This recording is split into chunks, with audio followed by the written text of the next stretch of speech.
రాయ్బరేలీ ఇది కాంగ్రెస్ కు కంచుకోట.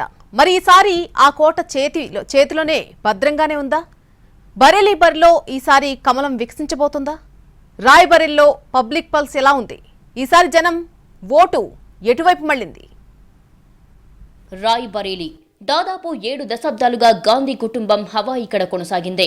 1952, 1957 ఎన్నికల్లో ఫిరోజ్ గాంధీ ఇక్కడ గెలిచారు. 1967, 1971, 1980లో ఇందిరాగాంధీ బరేలీ నుంచే గెలిచారు. 2004, 2009, 2014, 2019 ఎన్నికల్లో సోనియా గాంధీ ఇక్కడ గెలిచారు. ఈ స్థానంలో 1977లో జనతా పార్టీ ఒకసారి, 1996, 1998లో బీజేపీ గెలిచాయి. మిగతా అన్ని సందర్భాల్లో అయితే గాంధీ కుటుంబం లేదంటే ఆ కుటుంబానికి చెందిన సన్నిహితులు గెలుస్తూ వచ్చారు. అయితే ఒకప్పుడు ఇందిరాగాంధీ పోటీ చేసిన స్థానంలో ఆ తర్వాత సోనియా రంగంలోకి దిగితే ఇప్పుడు సోనియా తర్వాత రాహుల్ గాంధీ రాయ్బరేలీలో బరిలో నిలిచారు. ఇక్కడ బీజేపీ అభ్యర్థిగా దినేష్ ప్రతాప్ సింగ్ ను ఆ పార్టీ ప్రకటించింది. ఆయన 2014, 2019 లోక్సభ ఎన్నికల్లో సోనియా గాంధీపై పోటీ చేసి ఓడిపోయారు. అయితే ఈసారి అభ్యర్థి ఎవరైనా గెలుపు మాత్రం తనదేనంటూ దినేష్ ధీమా వ్యక్తం చేస్తున్నారు. గతంలో అమేథీలో వచ్చిన ఫలితమే రాయ్బరేలీలో కూడా వస్తుందని బీజేపీ ఆశిస్తోంది. కాంగ్రెస్ అధిష్టానం పలు దఫాలుగా చర్చలు నిర్వహించిన తర్వాత పార్టీ రాహుల్ గాంధీని రాయ్బరేలీ అభ్యర్థిగా ప్రకటించింది. దీంతో రాయ్బరేలీలోని కాంగ్రెస్ నేతలు, కార్యకర్తల్లో ఉత్సాహం ఉరకలెత్తింది. ప్రస్తుతం ప్రియాంక గాంధీ వాద్రాతో పాటు పార్టీ వ్యూహకర్తల బృందం కాంగ్రెస్ కు అనుకూలంగా అక్కడి వాతావరణాన్ని సృష్టించే పనిలో బిజీగా ఉంది. గత ఎన్నికల్లో అమేథీ విజయం తర్వాత రాయ్బరేలీపై కన్నేసిన బీజేపీ ఈ స్థానంలోనూ విజయం సాధించాలని ప్రయత్నాలు చేస్తోంది. అయితే గాంధీ కుటుంబం వారసత్వానికి కంచుకోటగా నిలిచిన ఈ సీటును ఎలాగైనా దక్కించుకోవాలని బీజేపీ ప్రెస్టేజ్ గా భావిస్తోంది. గత లోక్సభ ఎన్నికల్లో అమేథీని కోల్పోయి రాయ్బరేలీకి మాత్రమే పరిమితమైన కాంగ్రెస్ కు ఇప్పుడు ఈ స్థానాన్ని కాపాడుకోవడం ప్రతిష్టాత్మకంగా మారింది. అందుకే రాయ్బరేలీ స్థానం నుంచి రాహుల్ గాంధీని పోటీకి దింపాలని కాంగ్రెస్ అధిష్టానం చివరి నిమిషంలో నిర్ణయం తీసుకుంది. ఈ నిర్ణయం కాంగ్రెస్ పోటీ చేస్తున్న రాష్ట్రంలోని ఇతర 16 స్థానాలపై ప్రభావం చూపుతుందని కాంగ్రెస్ నేతలు భావించి ఉంటారని రాజకీయ నిపుణులు విశ్లేషిస్తున్నారు. 2009 నుంచి సమాజ్వాదీ పార్టీ రాయ్బరేలీ స్థానం నుంచి లోక్సభ ఎన్నికల్లో తమ అభ్యర్థిని నిలబెట్టలేదు. ఈసారి కాంగ్రెస్, ఎస్పీ మధ్య పొత్తు ఉంది. పలువురు ఎస్పీ నేతలు తమ పార్టీ జెండాలు చేతపట్టుకుని కాంగ్రెస్ అభ్యర్థి నామినేషన్ కార్యక్రమంలో పాల్గొని పూర్తి సహకారం అందించారు. రాయ్బరేలీ లోక్సభ నియోజకవర్గంలో 5 అసెంబ్లీ స్థానాలు ఉన్నాయి. మే 20న 5వ దశలో రాయ్బరేలీ లోక్సభ స్థానానికి ఎన్నికలు జరగనున్నాయి. ఈ క్రమంలో రాయ్బరేలీ నుంచి రాహుల్ గాంధీ గెలిస్తే ఆ సీటును ఆయన వదులుకునే అవకాశం ఉందని ఊహాగానాలు జోరుగా సాగుతున్నాయి. ఆయన స్థానంలో ఉప ఎన్నికల్లో బరిలోకి దిగి ప్రియాంక గాంధీ గెలిచే అవకాశం ఉందని కాంగ్రెస్ లో ప్రచారం నడుస్తోంది. రాహుల్ పై పోటీ చేస్తున్న బీజేపీ అభ్యర్థి కూడా బలమైన నేత కావడం వల్ల రాయ్బరేలీలో పోటీ హోరాహోరీగా ఉంటుందని రాజకీయ విశ్లేషకులు అభిప్రాయపడుతున్నారు. యూపీలో గెలిస్తే కేంద్రంలో పీఠం వచ్చినట్టే. అన్ని పార్టీల లెక్క కూడా ఇదే. యూపీ చుట్టే కేంద్ర రాజకీయం తిరుగుతోంది. ఈ లెక్కల్లో రాయ్బరేలీ, అమేథీకి సెపరేట్ అకౌంట్ ఉంటుంది. మరి ఈ ఖాతాను ఎవరు సెటిల్ చేస్తారు? ఏ పార్టీ అంచనాలు ఎలా ఉన్నాయి? మరింత విశ్లేషణ మా ఢిల్లీ ప్రతినిధి రాజు రాయ్బరేలీ నుంచి అందిస్తారు. దేశంలో ప్రస్తుతం సార్వత్రిక ఎన్నికలు జరుగుతున్నాయి. సో త్వరలోనే కేంద్రంలో కొత్త ప్రభుత్వం ఏర్పాటు కాబోతుంది. అయితే ఈ సందర్భంగా జరుగుతున్నటువంటి ఎన్నికల్లో ఉత్తరప్రదేశ్ అనేది చాలా కీలకం. సో ఉత్తరప్రదేశ్లో ఇప్పటికే చాలా పార్లమెంటు స్థానాలు కొన్ని పార్టీలకు కంచుకోటగా మారినటువంటి పరిస్థితి కనిపిస్తుంది. ఉత్తరప్రదేశ్లో ఉన్నటువంటి 80 పార్లమెంటు స్థానాల్లో అత్యధికంగా ఎవరైతే గెలుస్తారో వాళ్ళే కేంద్రంలో అధికారంలోకి వస్తారు, లేదంటే వాళ్ళ మద్దతు ఉన్నటువంటి వాళ్ళే అధికారంలోకి వస్తారనేది భారతదేశ రాజకీయ చరిత్ర. సో దీనికి సంబంధించి ఉత్తరప్రదేశ్లో గాంధీ కుటుంబానికి, కాంగ్రెస్ పార్టీకి కంచుకోటగా ఉన్నటువంటి రాయ్బరేలీ, మరోపక్క అమేథీలు, ఈ 2 పార్లమెంటు స్థానాలు కూడా పక్కపక్కనే ఉంటాయి. అంటే జంట నగరాల్లాగా, జంట గ్రామాల్లాగా పక్కపక్కనే ఈ 2 ఉంటాయి. రెండింటి మధ్య 60 కిలోమీటర్లు మాత్రమే దూరం ఉంటుంది. సో ఒకసారి ఇక్కడ ఉన్నటువంటి రాజకీయ పరిస్థితులు ఏంటి? ఏదైతే గతంలో అటు గాంధీల కుటుంబానికి పూర్తిగా కూడా కంచుకోటగా ఉండి గాంధీ కుటుంబాలను ఇక్కడి నుంచి గెలిపించినటువంటి ఈ రాయ్బరేలీ, అమేథీలు ఈసారి రాజకీయ ముఖ చిత్రం ఎలా ఉండబోతుందో ఒకసారి తెలుసుకునే ప్రయత్నం చేద్దాం. సో ఓవరాల్గా కూడా ఏదైతే ముందుగా రాయ్బరేలీకి సంబంధించి, రాయ్బరేలీలో ప్రధానంగా ఏదైతే ఇక్కడ నుంచి పోటీ చేసింది ఇందిరాగాంధీ. సో ఇందిరాగాంధీ పోటీ చేసినటువంటి ఇక్కడి నుంచి ఆ తర్వాత సోనియా గాంధీ కూడా పోటీ చేశారు. అయితే వీళ్ళిద్దరికంటే ముందు కూడా ఫిరోజ్ గాంధీ పోటీ చేశారు. 1952 అంటే భారతదేశానికి స్వాతంత్రం వచ్చాక జరిగినటువంటి తొలి ఎన్నికలుగా చెప్తారు. సో 1952లో ఫిరోజ్ గాంధీ పోటీ చేశారు. తను ఇక్కడ నుంచి భారీ మెజార్టీతో గెలిచి పార్లమెంట్లో అడుగుపెట్టారు. ఆయన తర్వాత 1967 నుంచి 1977 వరకు ఇందిరాగాంధీ ఇక్కడ నుంచి ప్రాతినిధ్యం వహించారు. సో 2004 నుంచి 24 అంటే 20 ఏళ్ల పాటు సోనియా గాంధీ అంటే 4 సార్లు ఇక్కడ నుంచి అటు పార్లమెంట్కి ఎన్నికయ్యారు. రాయబరేలీ నుంచి సోనియా గాంధీ పార్లమెంట్కి ఎన్నికయ్యారు. అయితే ఈసారి సోనియా గాంధీ ప్రత్యక్ష రాజకీయాల నుంచి తప్పుకున్నారు. తన స్థానంలో రాహుల్ గాంధీ పోటీ చేయబోతున్నారు. అయితే రాహుల్ గాంధీకి ఈసారి ఇక్కడ ఉన్నటువంటి ప్రజలంతా కూడా ఓట్ల రూపంలో ఎటువంటి మద్దతు ఇస్తారనేది ప్రతి ఒక్కరు కూడా ఎదురు చూస్తున్నారు. ఎందుకంటే ఇదే సమయంలో రాష్ట్రంలో ఉన్నటువంటి ఏదైతే బీజేపీ ప్రభుత్వం ఖచ్చితంగా ఎక్కువ స్థానాలను గెలుచుకోవాలి, పైగా కాంగ్రెస్కు పట్టున్నటువంటి స్థానాల్లో పాగా వేయాలనే ఆలోచనతో బీజేపీ కనిపిస్తుంది. దానికి అనుగుణంగానే పెద్ద ఎత్తున బీజేపీ సైతం తమ ప్రణాళికను సిద్ధం చేసుకొని ప్రజల్లోకి వెళ్తున్నటువంటి పరిణామాలు కూడా మనకు స్పష్టంగా కనిపిస్తున్నాయి. అయితే ఈసారి ఇంతకీ రాహుల్ గాంధీ పోటీ చేస్తారా లేదా అనేది కొంత చివరి నిమిషం వరకు కూడా ఉత్కంఠగా కనిపించింది. ప్రియాంక వాద్రా బరిలో ఉంటారు అనేది కూడా చర్చ జరిగింది. కానీ ప్రియాంక వాద్రా ఈసారి ఎన్నికల్లో పోటీ చేయట్లేదు. అంతేకాదు తను పూర్తిగా కూడా దేశవ్యాప్తంగా ప్రచారంతో పాటు రాయబరేలీ, అమేథీ ఈ 2 పార్లమెంట్ నియోజకవర్గాల్లో తమ పార్టీకి సంబంధించినటువంటి ఏదైతే ప్రతినిధులు ఉన్నారో పోటీ చేస్తున్నారో రాహుల్ గాంధీ, మరోపక్క అమేఠీ నుంచి పోటీ చేస్తున్నటువంటి కేఎల్ శర్మలను గెలిపించే బాధ్యత ప్రస్తుతం అటు ప్రియాంక గాంధీ తీసుకున్నారు. సో ఇక మరోపక్క ఏదైతే పక్కనే ఉన్నటువంటి అమేథీ నియోజకవర్గం గురించి కనుక మనం ప్రస్తావిస్తే అమేథీ నియోజకవర్గం నుంచి ప్రస్తుతం స్మృతి ఇరానీ ఇక్కడ నుంచి కేంద్ర మంత్రిగా తను ప్రాతినిధ్యం వహిస్తున్నారు. అయితే స్మృతి ఇరానీ కంటే ముందు అంటే 2019లో స్మృతి ఇరానీ అమేథీ నుంచి గెలిచారు. ఆ గెలిచింది ఎవరి పైన అంటే రాహుల్ గాంధీ పైన. రాహుల్ గాంధీ 2004 నుంచి అమేథీలో పోటీ చేస్తూ వస్తున్నారు.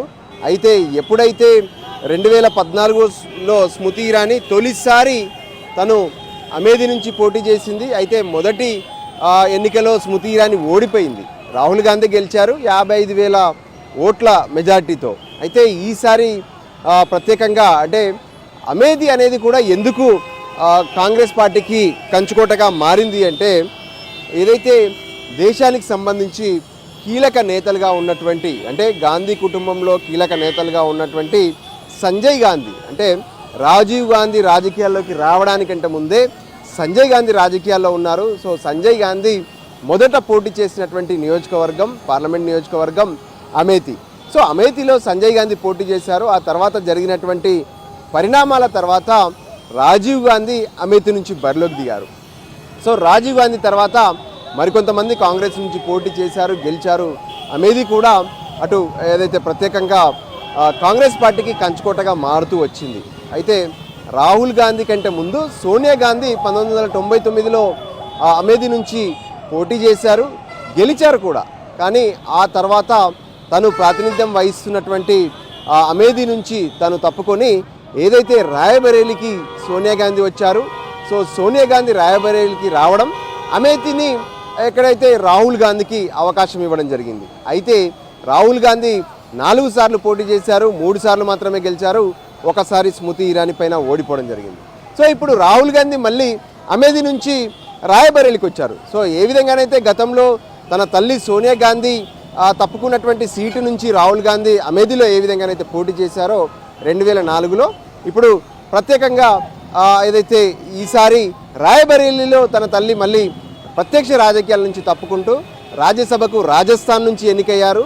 దాంతో రాహుల్ గాంధీ ఇక్కడ పోటీ చేస్తున్నారు. సో ఓవరాల్గా కూడా ఇదంతా కాంగ్రెస్ కంచుకోటనే, అటు అమేథీ కావచ్చు రాయబరేలీ కావచ్చు. ఇక్కడ మొత్తం గ్రామీణ ప్రాంతాలు ఎక్కువగా ఉంటాయి. సో ఏదైతే ఇక్కడ ఉన్నటువంటి గ్రామాల్లో కావచ్చు ఉన్నటువంటి చిన్న చిన్న పట్టణాల్లో సైతం ప్రత్యేకంగా ఏదైతే కాంగ్రెస్ కంటే అభిమానం ఉంది. కానీ ఈ మధ్య కాలంలో కాంగ్రెస్ నేతలంతా కూడా ఇక్కడ ఉన్నటువంటి లోకల్ నేతలంతా కూడా బీజేపీలోకి మారుతూ వస్తున్నారు. ప్రస్తుతం ఎవరైతే రాయబరేలి నుంచి రాహుల్ గాంధీ పైన పోటీ చేస్తున్నటువంటి వ్యక్తి దినేష్ ప్రతాప్ సింగ్, తను గతంలో కాంగ్రెస్లో పనిచేసినటువంటి వ్యక్తే. ఆయన ఈసారి రాయబరేలిలో బీజేపీ తరఫున పోటీ చేస్తున్నారు. గతంలో సోనియా గాంధీకి వ్యతిరేకంగా కూడా, సోనియా గాంధీకి అపోజిట్గా తను బీజేపీ నుంచి పోటీ చేసి ఓడిపోయారు. ఈసారి కూడా రాహుల్ గాంధీకి ప్రత్యర్థిగా తను పోటీ చేస్తున్నటువంటి పరిస్థితి కనిపిస్తుంది. ఇక మరోపక్క అమేథీలో మాత్రం స్మృతి ఇరానీ ఏ విధంగానైతే మొదటిసారి గెలిస్తే, ఈసారి అంటే 2019లో స్మృతి ఇరానీ గెలిస్తే ఈసారి రాహుల్ గాంధీ అక్కడ పోటీ చేయట్లేదు. కేఎల్ శర్మ అంటే గతంలో ఇటు రాజీవ్ గాంధీ నుంచి ఇప్పటి వరకు కూడా రాయబరేలి, అమేథీ 2 పార్లమెంట్ నియోజకవర్గాలకు కేఎల్ శర్మ ఇన్ఛార్జిగా ఉండేవారు. ఇక్కడ ఉన్నటువంటి వ్యవహారాలన్నీ కూడా అతనే చూసేవారు. సో ఈసారి కేఎల్ శర్మకు అవకాశం కల్పించారు. కేఎల్ శర్మనే అమేథీ నుంచి పోటీ చేస్తున్నారు. సో ఈ 2 నియోజకవర్గాల్లో ఎవరి బలాలు ఎలా ఉండబోతున్నాయి, స్మృతి ఇరానీ ఏదైతే అమేథీ నుంచి మళ్ళీ గెలుస్తుందా, లేదంటే కాంగ్రెస్కు అవకాశం దక్కుతుందా, లేదంటే రాయబరేలీలో రాహుల్ గాంధీకి ప్రజలు ఏ విధంగా మద్దతు ఇవ్వబోతున్నారు, ఇక్కడ పరిణామాలు ఎలా ఉండబోతున్నాయి అనేది ఇప్పుడు దేశవ్యాప్తంగా కూడా హాట్ టాపిక్గా మారుతుంది. కెమెరా పర్సన్ సంజీవ్తో కలిసి రాజు, ఎన్టీవీ, రాయబరేలి నుంచి. రాయ్బరేలీ అంటే గాంధీ పరివార్ అడ్డా. ఖాందాన్ మొత్తం ఇక్కడి నుంచే పోటీ చేశారు. ఫిరోజ్ గాంధీ, ఇందిరాగాంధీ, సోనియా గాంధీ, ఇప్పుడు రాహుల్ గాంధీ. మరి మారిన రాజకీయ పరిస్థితుల నేపథ్యంలో అక్కడి ప్రజలు ఏమనుకుంటున్నారు? సమకాలీన రాజకీయాలపై అక్కడి జనం మనసులో ఏముంది? రాయ్బరేలీ క్లాక్ టవర్ ఏరియాలో జనం నుంచి స్పందన ఎలా ఉందో మా ప్రతినిధి రాజు అందిస్తారు. రాయబరేలీ సో గాంధీ పరివార్ మొత్తం కూడా ఇక్కడి నుంచే పోటీ చేసింది. ఫిరోజ్ గాంధీ నుంచి ఇప్పుడు రాహుల్ గాంధీ వరకు. ఫిరోజ్ గాంధీ, ఆ తర్వాత ఇందిరాగాంధీ, ఆ తర్వాత సోనియా గాంధీ. సో ఇప్పుడు రాహుల్ గాంధీ ఇక్కడ నుంచి పోటీ చేయబోతున్నారు. నిజంగా రాయబరేలీలో రాజకీయ పరిస్థితులు ఎలా ఉన్నాయి, వీటికి ప్రజలు చెప్తున్నటువంటి జవాబేంటి, ఇక్కడ ఉన్నటువంటి రాజకీయ పరిణామాలేంటో తెలుసుకునే ప్రయత్నం చేద్దాం. సో మనం ప్రస్తుతం చూస్తున్నాము ఎదురుగా, ఇది రాయబరేలీకి ఒక ఐకాన్ లాంటిది. ఏదైతే ఇక్కడ ఉన్నటువంటి ప్రధాన పోస్ట్ ఆఫీస్ ఏదైతే ఉందో దానికి సంబంధించినటువంటి గంటా స్తంభం అంటారు. సో ఈ గంటా స్తంభం వద్ద ప్రస్తుతం మనం ఉన్నాము. సో ఇక్కడ ఉన్నటువంటి పబ్లిక్ ఏమంటారు ఏంటి తెలుసుకునే ప్రయత్నం కూడా చేద్దాం. సో ముఖ్యంగా చెప్పాలంటే ఏదైతే ఇక్కడ జరిగినటువంటి మొత్తం ఎన్నికల్లో కూడా 3 సార్లు మాత్రమే బీజేపీ గెలిచింది, ఆ తర్వాత మొత్తం కాంగ్రెస్ గెలిచినటువంటి పరిస్థితి కనిపించింది. సో దీనికి అనుగుణంగా ఈసారి ప్రజలు అంటే ఏదైతే ఈ సార్వత్రిక ఎన్నికల్లో ఇక్కడ జరుగుతున్నటువంటి పార్లమెంట్ ఎన్నికల్లో ఏ విధంగా జనాలు సిద్ధమవుతున్నారు ఏంటో తెలుసుకునే ప్రయత్నం కూడా చేద్దాం. చూడొచ్చు ఇక్కడ ఉన్నటువంటి పబ్లిక్ కావచ్చు, లేదంటే ప్రత్యేకంగా ఏ విధంగానైతే ఇక్కడ ఉన్నటువంటి సమస్యలకు కూడా పరిష్కారం ఖచ్చితంగా కావాలి అంటూ చెప్తున్నారు. ఒకవైపు కాంగ్రెస్ నుంచి రాహుల్ గాంధీ ఇక్కడ నుంచి ఎంపీగా పోటీ చేస్తుంటే, మరోపక్క ఏ విధంగానైతే బీజేపీ నుంచి దినేష్ ప్రతాప్ సింగ్ కూడా అటు బరిలో నిలిచారు. సో దీనికి సంబంధించి మనం స్థానికంగా ఉన్నటువంటి కొంతమంది ప్రజలను కూడా सर जी अभी इसी बार कैसे लगता है इधर रायबरेली में चुनाव में? बहुत अच्छा लग रहा है। अभी तक ये सारे गांधी का परिवार लड़ाई किया, इसी बार भी सोनिया गांधी और राज्यसभा को चले गए, अभी राहुल गांधी ने इधर से लड़ाई। हाँ तो बहुत अच्छा है, बढ़िया लड़ाई है मोदी और इनके बीच में, राहुल के बीच में बढ़िया लड़ाई है। अगर अमित शाह है चुनौती तो बहुत दे रहे थे, गारंटी बहुत लेते हैं, लेकिन सहारा 400 पार की बात कर रहे हैं, जनता 500 पार की कर देगी अगर सहारा वाला पैसा के लिए। अभी बोले थे अमित शाह जी ने 45 दिन के अंदर पैसा दिलाएंगे, लेकिन आज तक उनका 45 दिन हुआ ही नहीं। वो 400 पार की बात करे, जनता 500 पार करेगी, बस सहारा वाला पैसा दिलाने की गारंटी ले। तो भैया इसी बार क्या मुद्दा चलेगा इधर रायबरेली में? देखिए ऐसा है कि मुद्दा रायबरेली नहीं, हर जगह विकास का ही रहता है। मेन जातिगत समीकरण लोग कहते हैं, लेकिन जनता वहीं वोट करेगी जहां विकास होगा। और यहाँ पे जनता के मन में अभी तो फिलहाल यही है कि चूंकि राहुल गांधी बड़े नेता हैं तो वो विकास उनके द्वारा आसानी से किया जा सकता है। यही एक मुद्दा रहेगा, विकास का ही रहेगा और सारे लोग विकास पे ही देंगे। अभी तक एक गांधी परिवार तो पहले से इधर फाइटिंग कर रही है, इधर से मौका दिया आप लोग ने। इसी बार राहुल गांधी అంటే सोनिया गांधी की जगह पर अभी राहुल गांधी ने नॉमिनेशन किया, कैसे चलेगा? देखिए ऐसा है कि सोनिया गांधी जगह में राहुल गांधी ने नॉमिनेशन कर दिया, लेकिन ये बात तो सही है कि राहुल गांधी है तो उन्हीं के लड़के, तो जितना विकास सोनिया गांधी ने किया, यहाँ तो जनता उम्मीद यही कर रही है कि राहुल गांधी भी उतना करेंगे। हाँ, ये कहने में मुझे कोई दो राय नहीं है कि जो विकास इंदिरा गांधी के समय हुआ वो सोनिया गांधी के समय नहीं हुआ। सोनिया गांधी के समय में एक एम्स जो वहाँ खुला, वो अभी भी एम्स इतना बड़ा इंस्टीट्यूट है, अभी भी पूरी तरीके से वहाँ कार्य नहीं हो रहा है। ITI में केवल सैलरी दे दी जाती थी, कोई ऑर्डर नहीं मिलता था। నిజంగా అంటే ఈ పళ్ళ వ్యాపారులు ఏం చెప్తున్నారో తెలుసుకుందాం। दादा क्या बोल सकते हैं आप ये चुनाव के बारे में? चुनाव के बारे में क्या है, जो कोई विकास करेगा वही वोट मिली है। और बाकी तो सारा यही लोग बार बात करे लिए बैठे हैं, कोई क्या विकास करी नहीं। यहाँ गरीब मर रहा कि नहीं मर रहा, एक पैसे परेशान आदमी है या नहीं ना। कहीं भी ले सिलेंडर भी महंगा, हर एक चीज महंगी, गरीब कहाँ से खाएगा? खाने वाला है कोई? जिसके पास बताओ, आलू साला 20 रुपए 15 रुपए किलो बिकता था, आज 30 रुपए किलो आलू बिक रहा। फिर भी गरीब आदमी पावर आलू ले जाके खाता, वही बैठे हैं। इसलिए अभी केंद्र में बैठने वाला सरकार के डिमांड अब क्या कर सकते? कांग्रेस की राज में सब चीज थी। इन्होंने 5 किलो राशन देने से क्या लाभ है? महीने में दिया तो क्या 10 आदमी खाना राशन चलेगा? नहीं चल सकेगा। ఏ విధంగానైతే ఇక్కడ ఉన్నటువంటి పబ్లిక్ కావచ్చు, వీళ్ళందరూ చాలా స్పష్టంగా ఇక్కడ జరుగుతున్నటువంటి ఎన్నికలను అబ్జర్వ్ చేస్తూనే ఉన్నారు। సో ఖచ్చితంగా ఏదైతే ప్రజలకు మేలు జరిగేలా ఉండేటటువంటి వాళ్ళకే తమ మద్దతు ఉంటుంది। సో వాళ్ళ కోసమే జనమంతా కూడా ఎదురు చూస్తున్నారు। ప్రజా సమస్యల పరిష్కారం అనేది ఖచ్చితంగా నాయకులు పరిశీలించాలని చెప్పి డిమాండ్ చేస్తున్నారు। కెమెరా పర్సన్ సంజీవ్తో కలిసి రాజు, రాయబరేలి నుంచి। దేశంలో రాయబరేలీకి ఒక ప్రత్యేక స్థానం, దానికి ఒక చరిత్ర ఉన్నాయి। రైతుల కోసం జరిగిన పోరాటానికి రాయబరేలీ సాక్షిభూతం। ఎందరో అన్నదాతలు ధర్మ పోరాటంలో అసువులు బాసారు। స్థానిక సమస్యలపై రాయబరేలీ ఎప్పటికీ బరిగీసి కొట్లాడుతుంటుంది। ఇక ఆ పోరాట స్ఫూర్తి, ఉద్యమ స్ఫూర్తి జనాల్లో ఎలా ఉంది? ఈసారి వారి ఓటు ఎవరి వైపు? మా ప్రతినిధి రాజు అక్కడి నుంచి ప్రజల మనోగతాన్ని వివరిస్తారు। రాయబరేలీకి ఒక ప్రత్యేకమైనటువంటి చరిత్ర ఉంది। రైతుల కోసం జరిగినటువంటి పోరాటంలో ఎందరో రైతులు ఇక్కడ అసౌలు బాసారు। సో వాళ్ళ కోసం నిర్మించినటువంటి ఇక్కడ ఉన్నటువంటి స్తూపమే ఈ షాహిద్ స్మారక స్తూపం। సో దానికి అనుగుణంగానే ఇక్కడ ఎంతో రకంగా అంటే రైతుల కోసం కావచ్చు, ఇక్కడ ఉన్నటువంటి ప్రజల కోసం జరిగినటువంటి పోరాటాలను గుర్తు చేస్తుంటారు। అయితే దేశ చరిత్రలో ఇప్పటి వరకు ఇక్కడ కాంగ్రెసే గెలుస్తూ వస్తుంది, కానీ అభివృద్ధి విషయంలో మాత్రం దూరంగా ఉందంటూ ప్రతి ఒక్కరూ కూడా తమ ఆవేదనను వ్యక్తం చేస్తున్నటువంటి పరిస్థితి ఉంది। సో ఈ రకంగా ఇక్కడ ఉన్నటువంటి ప్రజలు కావచ్చు, వీళ్ళందరూ కావచ్చు, ఎప్పటికప్పుడు ఇక్కడ ఉన్నటువంటి స్థానిక అంశాలను ఎజెండాగా చేసుకొని పరిష్కారం కోసం పోరాటం చేస్తూనే ఉన్నారు। అయితే ఇక్కడ నుంచి ఫిరోజ్ గాంధీ, ఆ తర్వాత ఇందిరా గాంధీ, సోనియా గాంధీ ఇక్కడ నుంచి ప్రాతినిధ్యం వహించారు। ఇప్పుడు రాహుల్ గాంధీ సైతం సోనియా గాంధీ తర్వాత తను ఇక్కడ బరిలోకి దిగినటువంటి పరిస్థితి కనిపిస్తుంది। అయితే ఈసారి ఎలా ఉండబోతున్నాయి ఇక్కడ ఎన్నికల పరిస్థితి తెలుసుకునే ప్రయత్నం చేద్దాం। మనతో మహిళలు కూడా ఉన్నారు। मैम आपने बताइए, इसी बार इधर रायबरेली में चुनाव चल रही है, ये चुनाव कैसे लगेगा? सर, इसी बार ये रायबरेली में चुनाव चल रही है, कैसे लगता है? बहुत अच्छा लग रहा है। हमेशा चुनाव होता है, इस बार भी हो रहा है, अच्छा लग रहा है। इसके पहले तो सोनिया गांधी था इधर से सांसद, अभी राजस्थान से राज्यसभा के लिए चले गए, अभी राहुल गांधी लड़ रहे हैं। जी कैसे? हाँ, राहुल गांधी सोनिया गांधी के पुत्र हैं। ये उनकी पैतृक संपत्ति एक तरह से मान लीजिए, जागीर समझ लीजिए। यहाँ पर अक्सर कांग्रेसियों का ही बोलबाला रहा है।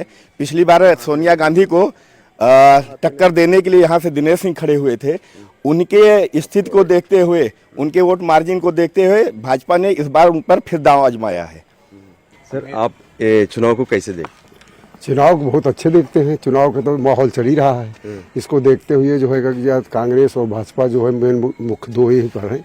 बसपा से भी खड़े हुए हैं ठाकुर प्रसाद, लेकिन यह है कि दोनों में ही टक्कर है। लेकिन यह कांग्रेस का बोलबाला पहले से ही ज़्यादा है, क्योंकि यहाँ भूमि कांग्रेस की रही है। जो कुछ बनाया कांग्रेस ने बनाया।